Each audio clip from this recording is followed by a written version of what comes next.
You're listening to Adapt and Thrive, a survival guide for the modern marketer, with how modern marketers can thrive in the ever-changing and often intimidating landscape of digital marketing. Your survival guide begins now.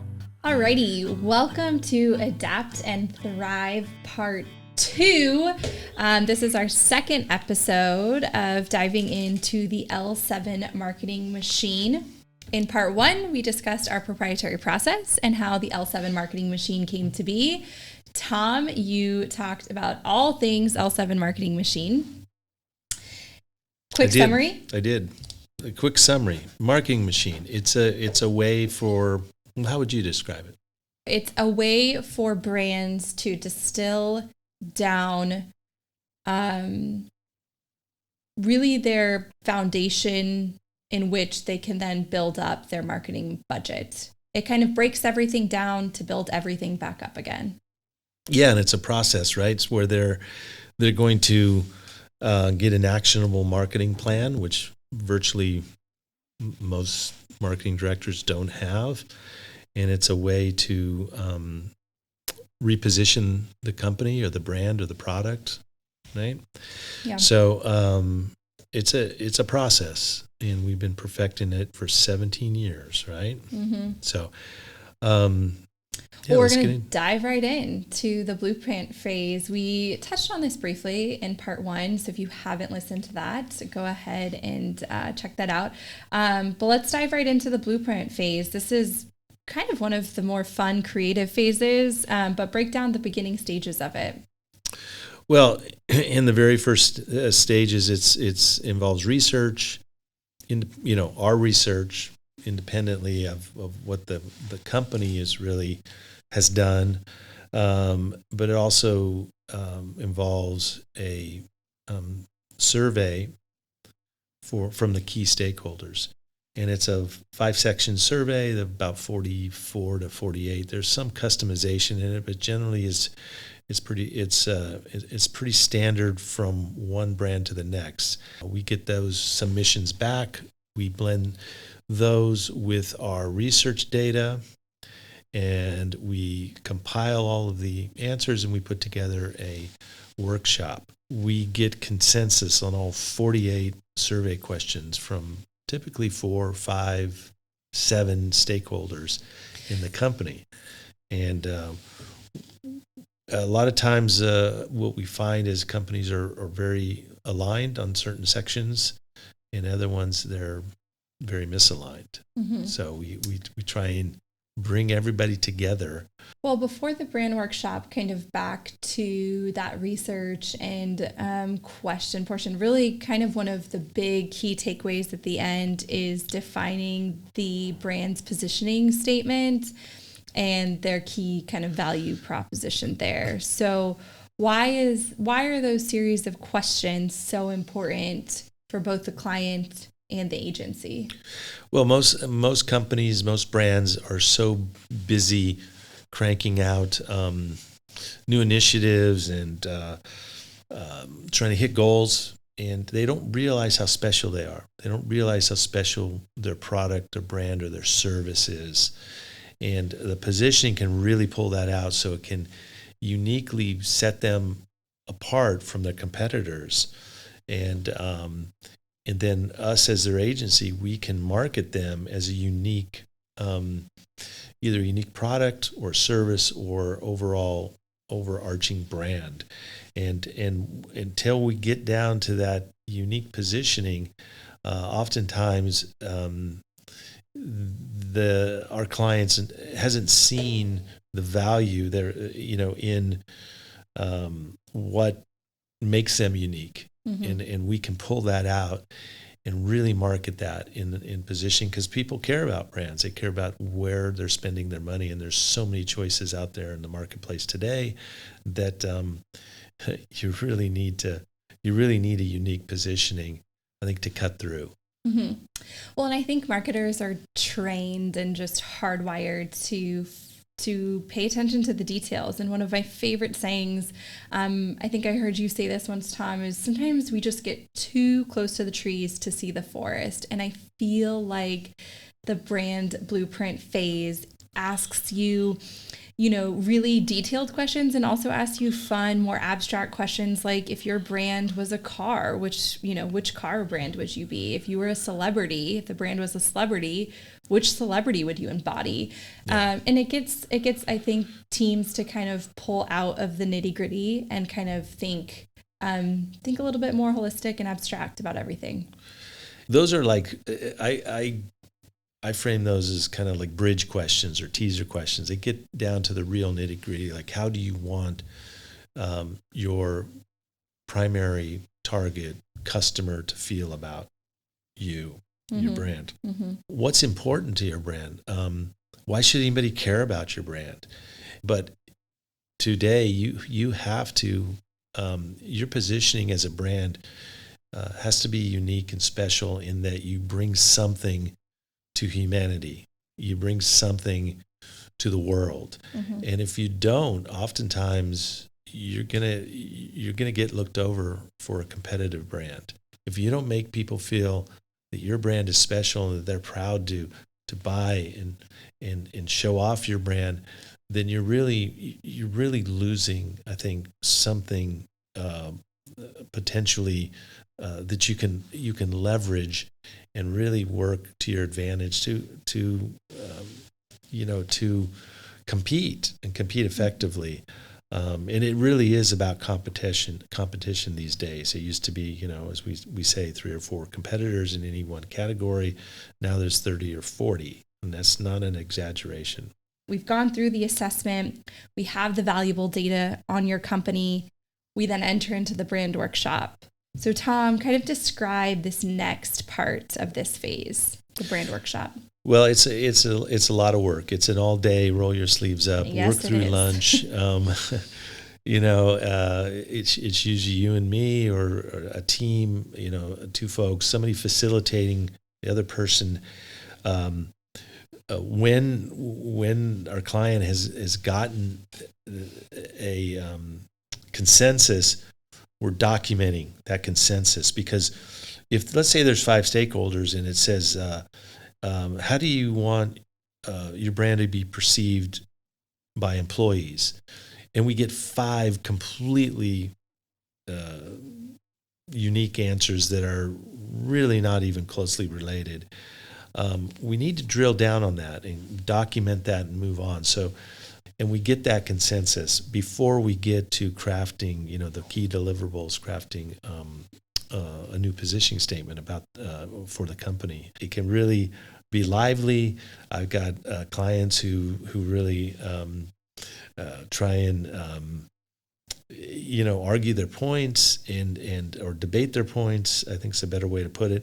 And it's great. It's great when you get into that debate, because then you really get to understand, and they get to understand the feelings in that company. And these submissions are not attributed to anybody. If somebody wants to own up on them to one of them, that's fine.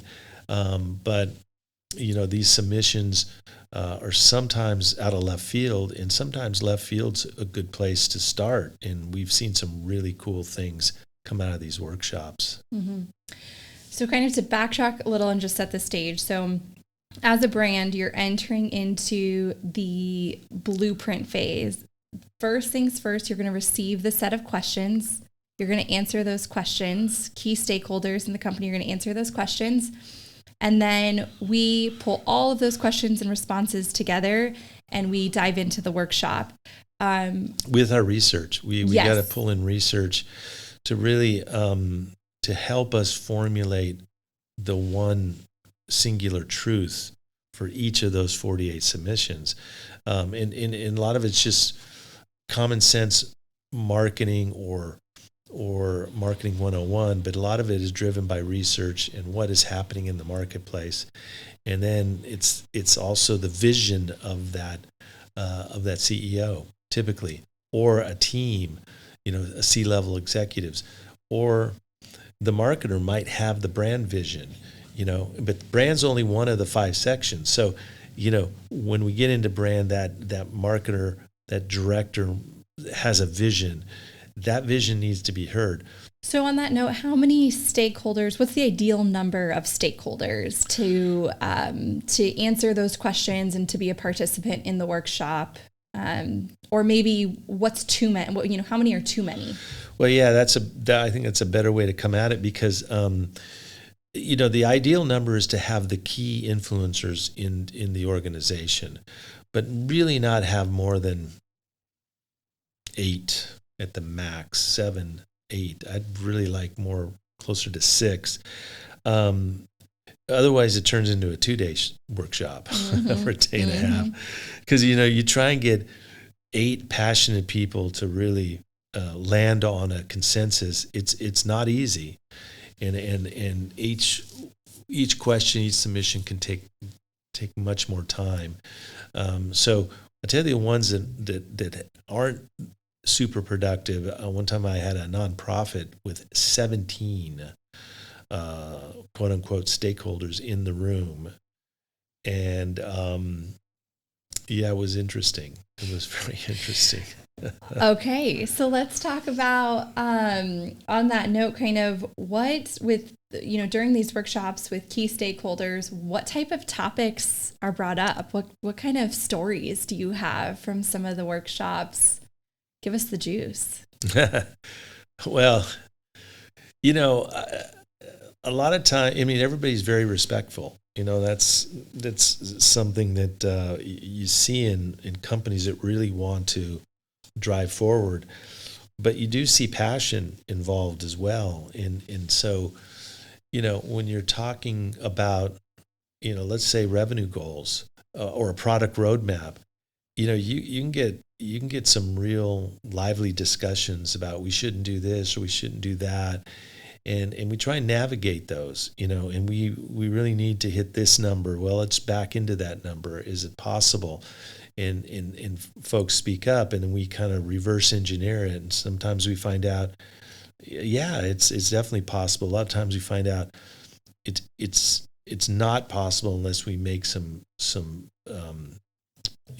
changes, some revisions. We course correct. But I love the section which is the political, economic, social, and technological trends, because those are things that we're looking into our crystal ball with these really smart people, and we're saying what's politically going to affect our sales, our company, our brand, our product rollouts, our service rollouts, economically what's going to affect it, socially, what do we need to be aware of, and what can we take advantage of, right? And technological trends.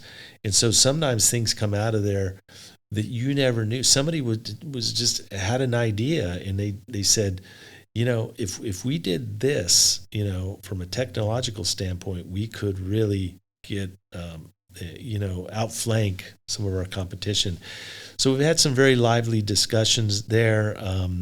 It's hard to get down to specifics, because I want to protect the innocent, but I did have a time out I was out in the Midwest, a very passionate group.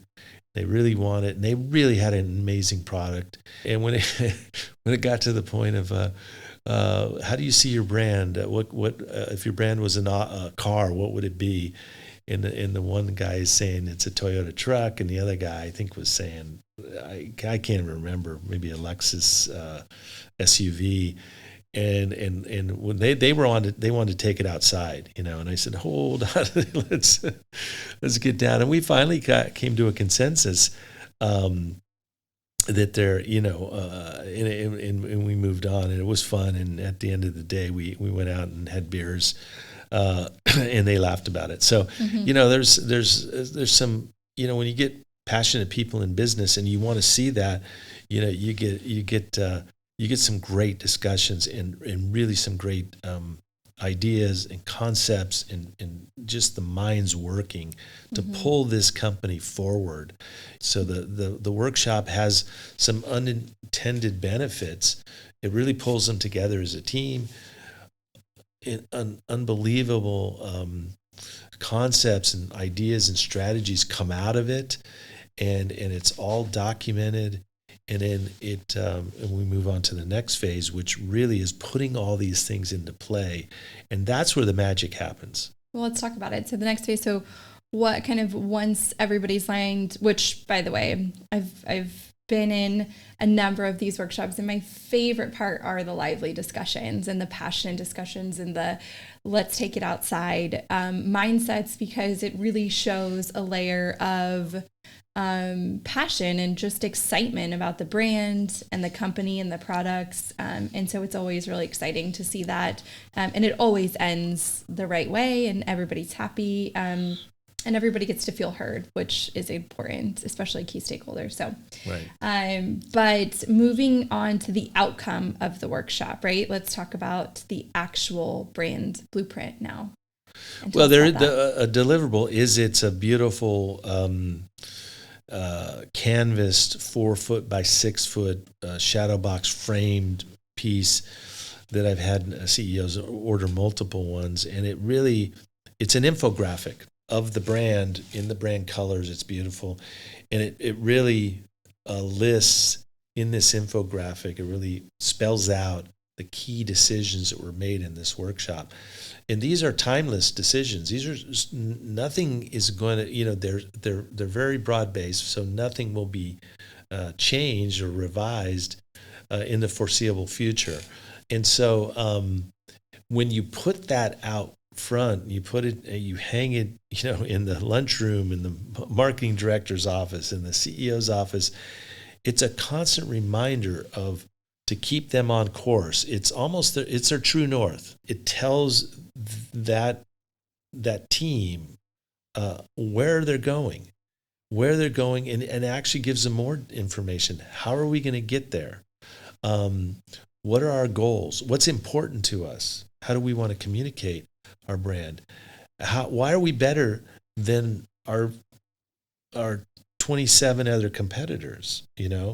How are we different? Why are we different? Why do we feel that way? This blueprint does all this for them, and it memorializes the decisions that they've made collectively. It's that brand blueprint is a really powerful piece, and I love seeing it when I visit my clients. I love seeing it hanging on the wall, and and it's great. Mm-hmm. That constant visual reminder. Yep. Of their path to success. Yeah, that's the key deliverable, and it's the deliverable that keeps giving every single day. Mm-hmm. So, kind of at the conclusion of the blueprint phase, the brand has their positioning statement. Everybody is on the same page, in lockstep, moving forward. They have this beautiful visual representation as a constant reminder of the path forward. And then, how does this benefit kind of moving forward? What's next after the blueprint phase? How does everybody get to utilize this to really propel the brand? Well, it's a springboard to the machine phase, the marketing machine, where we're in a very collaborative situation in that first phase up through the blueprint. We had that workshop's very collaborative. That next phase, now we really work hand in hand directly with the marketing team, and we go through a 7-section marketing plan. It's an actual plan. It's an actionable plan that we identify the advertising strategies, the creative strategies. We look at the scope of their business. We also look at the goal, like the revenue goals, the sales goal. How do we reverse engineer that so we have a marketing strategy that is in lockstep with the revenue, and how does that drive marketing spend? This machine is all strategy, 7 sections of strategy, and then that spawns the tactic and the actual budget recommendation that is tied to we call it the budget and payback calendar. It says, okay, this is what we're going to do from a tactical level, and it was all driven by these strategies. The strategies was all driven by the brand blueprint. So you see how this works? It all works together. And then we launched that, the next phase, and that's the build and run phase. And we start launching those line items and tactics. So it's pretty exciting when the marketer sees all this starting to come together. They go, okay, now she says, I have a plan now. I have a plan that I can put into play. And I'm confident with that strategy because we've already, it got there for a reason. Yep, I'm excited to talk about the build and run phase in our next episode. So we're going to dive into this plan. We're going to detail out the 7 sections, why these sections are so important for marketers. And then we're going to talk about how the blueprint phase kind of gets brands in a position to succeed, but how build and run phase and the budget and payback calendar really puts pen to paper and outlines exactly what to do. Very cool. I can't wait to do that. Yeah, those 7 sections are they're pretty standard, but the way we do it is not standard. So I can't wait. Absolutely. Excited. All right. Well, that's all for today. Thanks, guys. Thanks for listening to this episode of Adapt and Thrive, a survival guide for the modern marketer. If you liked what you've heard, subscribe and drop a comment on what topics you'd like to hear in future episodes. Good luck out there, marketers. Until next time.